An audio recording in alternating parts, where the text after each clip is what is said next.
जय हिंद दोस्तों। आज हम लोग बात करने वाले हैं क्लास 10 सिविक्स का एक बहुत ही प्यारा सा चैप्टर जो कि हमारा है लोकतंत्र और विविधता। दोस्तों आइए सबसे पहले इसका इंट्रोडक्शन देते हैं कि लोकतंत्र और विविधता होता क्या है। उसके बाद ही हम लोग आगे बढ़ेंगे इंपॉर्टेंट क्वेश्चन की ओर जो कि आपके एग्जाम में बहुत ही ज़्यादा इंपॉर्टेंट रोल निभाएंगे।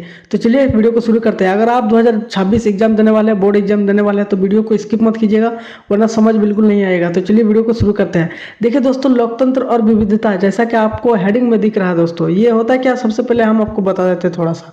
आइए आपको बताता है। देखिए, लोकतंत्र और विविधता का मतलब होता है कि जब एक देश में अलग अलग धर्म, भाषा, जाति, संस्कृति और विचारों वाले लोग मिलकर बराबरी के साथ रहते हैं समाज में। भारत जैसे लोकतांत्रिक देश में हर व्यक्ति को अपनी राय और पहचान बनाए रखने की आज़ादी होती है दोस्तों। यही विविधता और लोकतंत्र की असली ताकत होती है। आई होप आपको समझ में आया होगा। अब देखिए आगे बढ़ते हैं। यहाँ सबसे पहला जो हमारा क्वेश्चन है दोस्तों, यहाँ इंपॉर्टेंट क्वेश्चन है। देखिए यहाँ पर कि सामाजिक विविधता के विभिन्न रंग रूप कौन कौन सा है, आपको पढ़ना है। विभिन्न रंग रूप कौन कौन से होते हैं एक सामाजिक विविधता में, आइए समझते हैं। देखिए आंसर देखिए यहाँ पर कह रहा है दोस्तों कि यह सॉरी गाइस, यहाँ आंसर देखिए कह रहा है कि धार्मिक विविधता भी होता है समाज में। क्या, कौन सी विविधता? एक होता है धार्मिक विविधता का रंग रूप होता है। देखिए अलग अलग धर्मों के लोग, जैसे हिंदू हो, मुस्लिम हो गया, सिख हो गया, ईसाई होगा, ये लोग क्या करते हैं दोस्तों, धार्मिक विविधता है यहाँ पर, समाज में रहते हैं, एक साथ मिल करके रहते हैं। लेकिन धार्मिक विविधता होती है, सबका अलग अलग धर्म होता है, सबका अलग अलग जाति होता है, तो यही सारे विविधता कहलाती है धार्मिक मामलों में। लेकिन अगर भाषा देखा जाए दोस्तों, तो भारत में कई भाषाएं बोली जाती है, बहुत सारी भाषाएं, जैसे हिंदी हो गया, तमिल हो गया, बंगाली हो गया, मराठी हो गया, खोटा हो गया, ये सारी भाषाएं बोली जाती है जो कि विविधता है। अब आगे समझिए यहाँ दोस्तों पॉइंट नंबर 3 क्या कह रहा है। पॉइंट नंबर 3 जातीय विविधता। अच्छा, इसमें जाति का भी विविधता होता है, यानी अलग अलग। विविधता का मतलब होता है कि अलग अलग जाति का होना, अलग अलग धर्म का होना, संस्कृति का होना। तो अलग अलग जाति और समुदाय के लोग रहते हैं तो जातीय विविधता हो गया। या संस्कृत में देखा जाए अगर दोस्तों, सांस्कृतिक में तो विविधता इसमें खान पान होता है। बहुत सारे देश में कितना लोग है दोस्तों, ना जाने 150 करोड़ जनसंख्या है भारत देश में, तो विविधता तो होगा ही दोस्तों। जाति को लेकर के, धर्म को लेकर के, उनके रहन सहन, खान पान, उनके पहनाव, त्योहार और रीति रिवाज, सब में भिन्नता होती है, सब में अलग अलग होती है, किसी का सेम मिलेगा नहीं। तो ये सारी चीज़ें होती है विभिन्नता। आइए आपको क्वेश्चन नंबर 2 की ओर ले चलते हैं, जो कि हमारा वेरी वेरी इंपॉर्टेंट क्वेश्चन है, बहुत ही ज़्यादा इंपॉर्टेंट है। तो इसे एक बार देख लीजिएगा, नोट कर लीजिएगा। आई होप देखिए इस चैनल पर आपको दोस्तों, अगर आप चैनल पर नए हो तो सब्सक्राइब कर लीजिए पहले बात तो, क्योंकि इसमें आपको वो सारी चीज़ें मिलेंगी दोस्तों जो आपके एग्जाम से मैच करेगा। आपके एग्जाम में जो भी प्रश्न आने वाला है, चाहे कोई भी सब्जेक्ट हो, कोई भी मतलब आप कह सकते हो चैप्टर हो, सब आपको मिल जाएगा इसी मतलब चैनल पर। तो चैनल को सब्सक्राइब करके बेल आइकन को प्रेस करके रखिएगा, ताकि हमारे हर नई वीडियो की नोटिफिकेशन जो है वो सबसे पहले आप तक पहुंचे और आप आसानी से तैयारी कर लें। आइए बढ़ते हैं क्वेश्चन नंबर 2। सामाजिक विभाजन की राजनीतिक के परिणाम तय करने वाले 3 कारकों को लिखें। ये जो सामाजिक विभाजन होता है दोस्तों, समाज में जो विभाजन होता है, तो इसमें राजनीतिक जो होता है वो इंटरफेयर कैसे करता है। आइए इसके परिणाम के हम लोग उसके कारकों को लिखेंगे। यहाँ पर देखिए सबसे पहला कारक क्या बोल रहा है कि अगर लोग सिर्फ अपनी जाति या धर्म या भाषा को सबसे ऊपर मानते हैं या फिर मानने लगते हैं तो टकराव बढ़ता है। ये बात सही है। अगर समाज में अगर लोग बोलेगा कि मेरी जाति सबसे अच्छी है, मेरी जाति सबसे ऊंच जाति है, तुम्हारी जाति नीच जाति है, तो इसमें तो टकराव होगा ही, दो धर्मों के बीच या फिर दो जाति के बीच, समाज में रहने वाले लोगों के बीच। धर्म भाषा को लेकर के अगर कोई ये करेगा तो इसमें तो टकराव होगा ही। लेकिन अगर वे खुद को पहले नागरिक और फिर धर्म या जाति के रूप में देखते हैं तो एकता बनती है। इससे क्या बनती है दोस्तों, एकता बनती है। अगर वो खुद को पहले नागरिक कहे कि मैं देश का प्रथम नागरिक हूँ दोस्तों सबसे पहले, उसके बाद ये धर्म जाति आएगा, तो इससे देश हमारा जो है मजबूत रहेगा, एकता बनी रहेगी लोगों के बीच। आइए देखते हैं सेकंड पॉइंट। यहाँ देखिए दोस्तों कह रहा है कि अगर नेता सामाजिक भेदभाव को कम करने की कोशिश करे तो समाज वो मजबूत होता है। क्या दोस्तों, समाज जो होता है मजबूत होता है अगर नेता लोग अगर भेदभाव को कम कर दे। लेकिन अगर वे जाति या धर्म के नाम पर वोट मांगे तो विभाजन तो बढ़ता ही है। विभाजन समाज में तो विभाजन बढ़ेगा ही, टकराव होगा, दो जाति धर्म के बीच आपस में लड़ाई होगा और ये इंटरफेयर करता है राजनीतिक, इसी को बोलते हैं। अगर नेता लोग अगर समझ जाए इस चीज़ को तो कभी टकराव होगा ही नहीं, लेकिन नेता लोग ये चाहते ही नहीं है, क्योंकि जिसका जाति ज़्यादा रहेगा, जिसका धर्म के लोग ज़्यादा रहेंगे, उन्हीं को वो अपना वोट बैंक समझ लेते हैं और उसी पर ज़्यादा मतलब उनका चढ़ाव रहता है, या फिर उन्हीं पर ज़्यादा महत्व देते हैं उनको और बाकी को नहीं देते हैं, लड़ाते हैं ऐसा खाली। यहाँ देखिए पॉइंट नंबर 3 क्या कह रहा है कि जब सरकार सबको बराबरी और न्याय देती है दोस्तों, जब कोई सरकार हो गई और वो सबको सभी जाति के धर्म, सभी जाति के लोगों को, सभी धर्मों के लोगों को, सभी संस्कृति के फॉलो करने वाले या फिर भाषा के लोगों को जो होती है दोस्तों, वो सरकार न्याय देने लगती है जब सबको, तो सामाजिक विभाजन के नकारात्मक प्रभाव घट जाते हैं। जो समाज विभाजन होता है वो नहीं होगा उस समय। लेकिन अगर सरकार ही दोस्तों अगर पक्षपात करे कि मैं इस पक्ष से हूँ, तो संघर्ष तो बढ़ता ही है। ये सारी चीज़ें होती है जो राजनीतिक में इंटरफेयर करती है। आइए समझते हैं क्वेश्चन नंबर 3 की ओर। यहाँ देखिए क्वेश्चन नंबर 3 दोस्तों कि सामाजिक विविधता और सामाजिक विभाजन में अंतर क्या होता है। ये विविधता क्या होता है और ये विभाजन क्या होता है, आपको क्लियर तरीके से समझाते हैं। आइए एक एक करके समझिए। यहाँ देखिए सामाजिक विविधता लिखा हुआ है, यहाँ सामाजिक विभाजन लिखा हुआ है। सबसे पहला अगर पॉइंट देखा जाए सामाजिक विभाजन विविधता का, तो जब समाज में लोग धर्म या भाषा या जाति, संस्कृति आदि के आधार पर अलग अलग होते हैं, तब उसे सामाजिक विविधता कहता है। ये हर देश में आपको ना जाने मिलेगा दोस्तों, हर देश में सामाजिक विविधता देखा जाएगा। क्यों?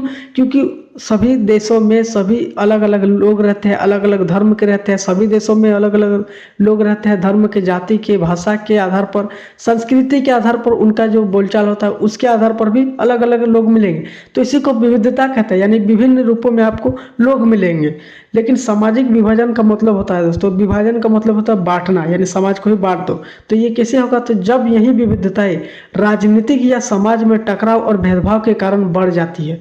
क्या होती है दोस्तों? ध्यान से देखिए, जब यही विविधता जाति, धर्म, भाषा, ये सारी चीज़ें विविधता कहलाती है। लेकिन यही जब अगर राजनीतिक या समाज में टकराव और भेदभाव के कारण बन जाए तो उसे सामाजिक विभाजन कहते हैं। यही चीज़ विभाजन हो जाती है जब कोई इंटरफेयर करता है राजनीति में, या फिर राजनीति का कोई सरकार इंटरफेयर करती है, तो समाज को विभाजन होने में कोई वक्त नहीं लगता है।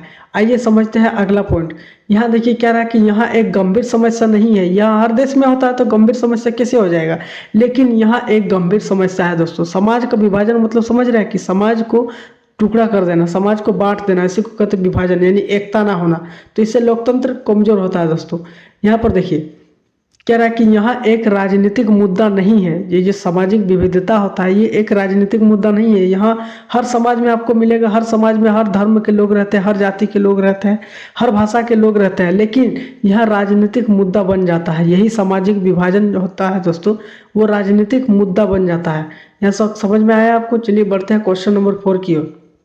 यहाँ देखिए क्वेश्चन नंबर 4 क्या कह रहा है कि सामाजिक अंतर कब और कैसे सामाजिक विभाजन का रूप ले लेता है। यही जो सामाजिक अंतर होता है, विविधता, वो कब सामाजिक विभाजन का रूप ले लेता है, कब समाज बढ़ जाता है। आइए समझते हैं। यहाँ देखिए आंसर क्या रहा कि अगर कोई नेता जाति या धर्म के नाम पर लोगों को बांटता है, अगर कोई नेता है मान लीजिए वो जाति या धर्म के नाम पर अगर लोगों को बांटने लगता है, तो सामाजिक अंतर, सामाजिक विभाजन बन जाता है दोस्तों। यही चीज़ें होती है। अगर कोई नेता मान लीजिए वो आता है, भाषण देता है, और वह दूसरे जाति पर वो दूसरा भाषण देता है और अलग जाति पर वो दूसरे भाषण देता है, तो जाति और धर्म के नाम पर ये क्या करता है, वोट मांगता है। और दोस्तों यही उनका वोट बैंक समझ लेता है लोगों को ये अपना। तो ये अंतर जो होता है ये विभाजन का कारण मतलब रूप ले लेता है। ये सारी चीज़ें होती है। आइए सेकंड पॉइंट, अगर लोग खुद को केवल अपने धर्म, भाषा या जाति के आधार पर देखते हैं तो दूसरे समूह से दूरी बढ़ जाती है।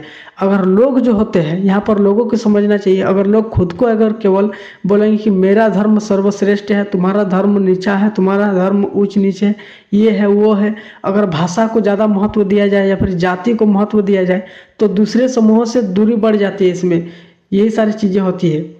तो पहले लोगों को समझना चाहिए कि हम देश का नागरिक है, उसके बाद ये सब चीज़ें आना चाहिए दोस्तों।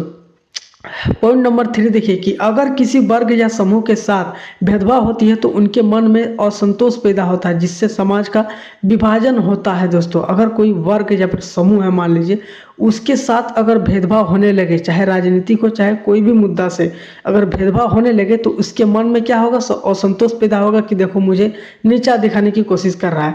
तो जिससे समाज जो है वो दोस्तों विभाजन होने में उससे देरी नहीं लगती है। यही सारी चीज़ें होती है। आइए क्वेश्चन नंबर 5 की ओर बढ़ते हैं। क्वेश्चन नंबर 5 है दोस्तों कि सिर्फ भारत जैसे बड़े देशों में ही सामाजिक विभाजन होता है, कैसे, व्याख्या करें। क्वेश्चन में आपको बताया गया कि सिर्फ भारत जैसे बड़े देशों में ही सामाजिक विभाजन होता है। क्या होता है इसका मतलब, आइए समझाते हैं। यह देखिए पॉइंट 1 कि भारतीय समाज में विभिन्न धर्म, भाषा और संस्कृति के लोग निवास करते हैं। ये जाहिर सी बात है कि भारत देश में सभी धर्म के लोग रहते हैं, सभी भाषा के लोग रहते हैं और संस्कृति के लोग निवास करते हैं। यहाँ पर अलग अलग संस्कृति को फॉलो करते हैं भारत में। तो यहाँ पर देखिए कि बड़ा या छोटा कोई भी देश हो, यदि वहाँ की सरकार शासन में भिन्नता करने लगती है, सरकार में अगर दोस्तों भिन्नता करने लगती है सत्ता में, तो निश्चित रूप से वहाँ सामाजिक विभाजन होगा। क्योंकि सरकार ही ये चाहती है दोस्तों कि हम लोग बढ़ के रहें, हम लोग क्या क्या हो, हम लोग एकदम बढ़ जाए, विभाजन हो जाए, ताकि जो है हमारा वोट बैंक उसे आसानी से मिल पाए। और यही दो धर्मों के बीच, जो दो जातियों के बीच लड़ाती है दोस्तों, और समाज का विभाजन होता है, जो कि लोकतंत्र इससे मजबूत नहीं होता है, बल्कि लोकतंत्र और भी खतरा पड़ जाता है। यहाँ देखिए पॉइंट नंबर 3, विश्व के अधिकतर समाजों में सामाजिक विभाजन होता है।